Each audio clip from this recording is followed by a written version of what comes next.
High guys, welcome back to my channel. So मी आता कोकणात आहे आणि आपण याआधी आपल्या चॅनलवरती तुळजापूरचा व्लॉग केलेला आहे. तुळजापूरच्या देवीचा व्हिडिओ आहे आणि माझ्या इथून आता म्हणजे कोकणातून कोल्हापूर तसं बऱ्यापैकी जवळ आहे आणि आम्ही ठरवलं होतं की आल्यानंतर अंबाबाईला जाऊयात. म्हणजे आम्ही बऱ्याच वेळा गेलो आहे, पण इट्स फर्स्ट टाईम की मी व्लॉग करेन आणि तुळजापूरच्या व्हिडिओनंतर सेकंड व्हिडिओ येतो तो म्हणजे अंबाबाईचा. So I am excited. आणि आता ऑलमोस्ट सकाळचे 6:10 बाकी आहेत आणि आपण लवकरात लवकर निघूया. म्हणजे आपण 10च्या आत पोचलो तर आपल्याला गर्दी कमी मिळेल. आणि एक तास सोमवार आहे. माझा एक मित्र आहे जो कोल्हापूरचा आहे, त्याला मी विचारलं होतं तर तेव्हा तो मला म्हणाला होता की सोमवार आणि बुधवारची गर्दी कमी असते, इतर दिवशी गर्दी जास्त असते. सो या हिशोबाने मी सोमवार प्लॅन केला आहे. सो लेट्स गो आणि आपण विजिट करूया कोल्हापूरच्या अंबाबाईचं मंदिर. आणि जाता जाता तुम्हाला त्याची हिस्ट्री आणि सगळी माहितीसुद्धा ऐकायला मिळेल. सो चलो.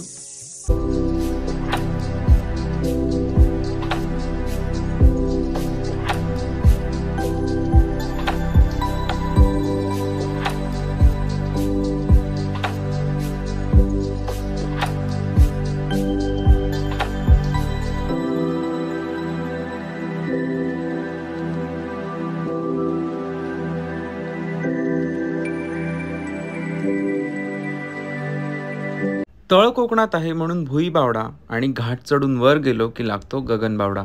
आणि इथूनच सुरू होतो कोल्हापूरचा प्रवास. आई अंबाबाईला पाहण्याची आतुरता. कोल्हापूर महाराष्ट्राचा महत्त्वाचा जिल्हा, पंचगंगा नदीच्या तीरावर वसलेलं मोठं शहर. पन्हाळा, गगनबावडा, इचलकरंजी, जयसिंगपूर, कुरुंदवाड, नृसिंहवाडी, खिद्रापूर, विशाळगड, राधानगरी, दाजीपूर अभयारण्य, शाहूवाडी तसेच साक्षात शंभू महादेवांचं निवासस्थान असलेलं क्षेत्र वाडी रत्नागिरी अशी अनेक धार्मिक ठिकाणं या शहराच्या आजूबाजूला वसलेली आहेत. देवी अंबाबाई म्हणजे स्वतः देवी महालक्ष्मीने इथे राज्य केलंय. त्यामुळे कोल्हापूर सगळ्याच बाबतीत समृद्ध आहे. छत्रपती शिवरायांची गादी म्हणून देखील कोल्हापूरला ओळखले जाते. छत्रपती शाहू महाराज यांच्या काळात या शहराचा मोठा विकास झालाय.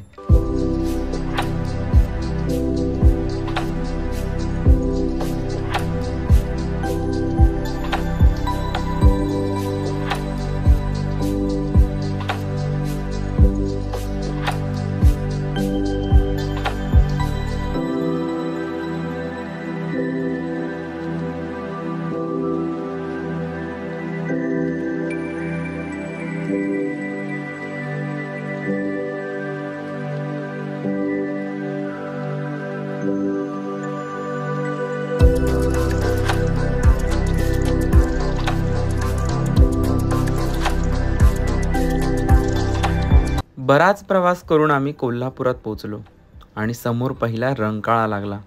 कोल्हापुरात आलो आणि रंकाळ्याला फेरफटका नाही मारला तर ही ट्रिप अपूर्ण राहते असं म्हणतात. त्यामुळे मी सुद्धा कोल्हापूरच्या या रंकाळ्यावरती थोडा वेळ घालवला.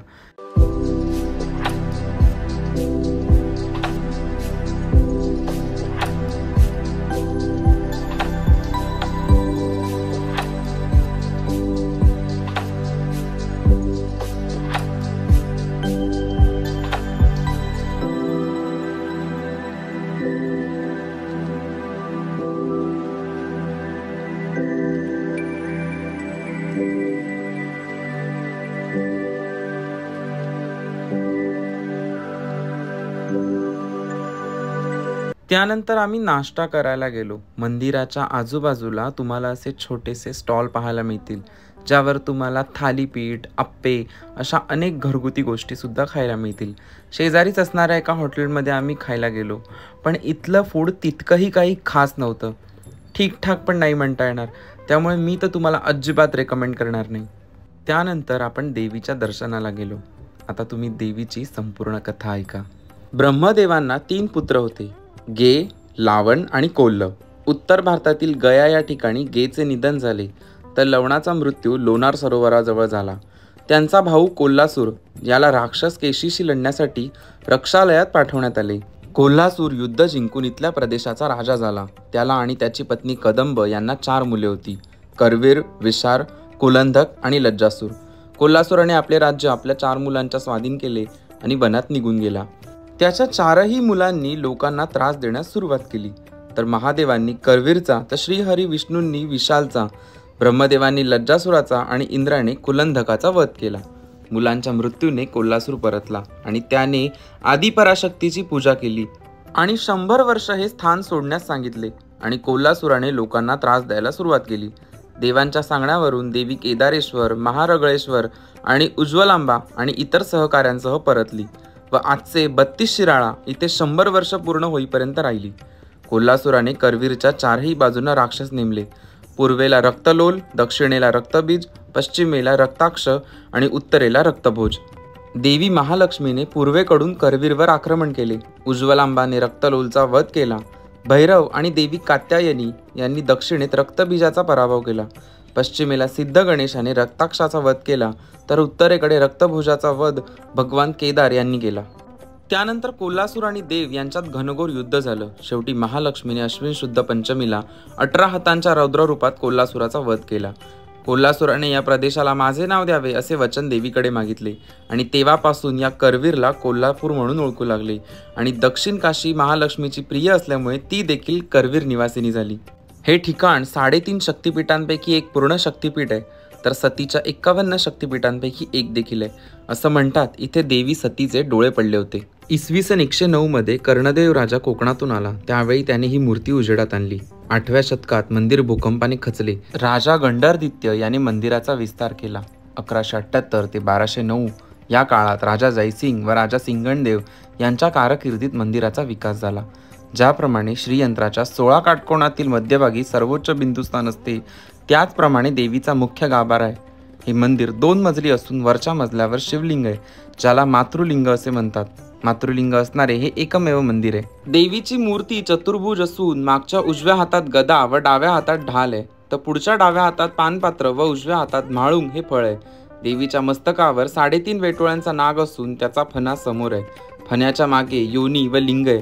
तसेच मूर्तीच्या पाठीमागे सिंह उभा आहे. दरवर्षी 2 वेळा येथे किरणोत्सव होतो. तर शारदीय नवरात्र व रथोत्सव येथील मुख्य उत्सव आहेत.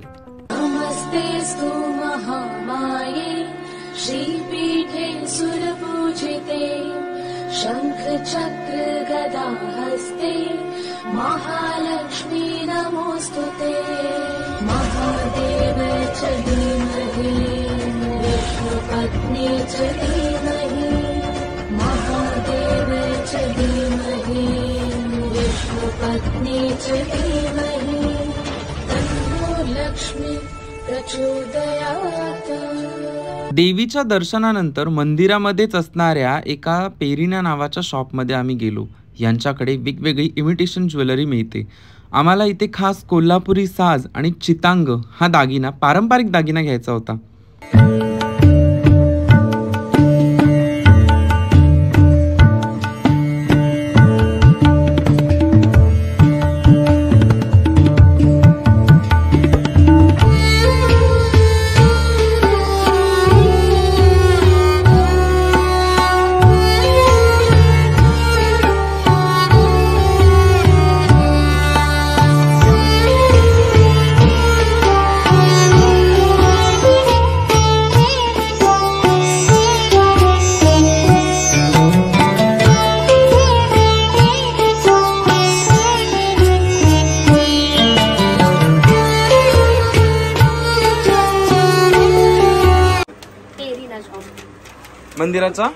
मंदिराच्या आतमध्ये आहे.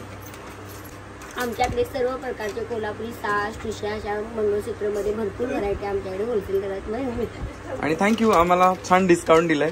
ओके, असंच कायम सुरू द्या, तुम्ही आमच्याकडे येत राहा. सो आमचं दर्शन अगदी व्यवस्थित झालं. थोडीफार गर्दी होती. मला असं वाटलं की गर्दी नसेल, पण हां गर्दी होती. आणि इतके जास्त क्लिप्स नाही मिळाले. ऑब्व्हियसली मंदिरातल्या क्लिप्ससाठी आपण लाईव्हमधले फुटेज यूज करतो. सो आता मी लेट्स सी आपल्याला अजून काय बघता येईल.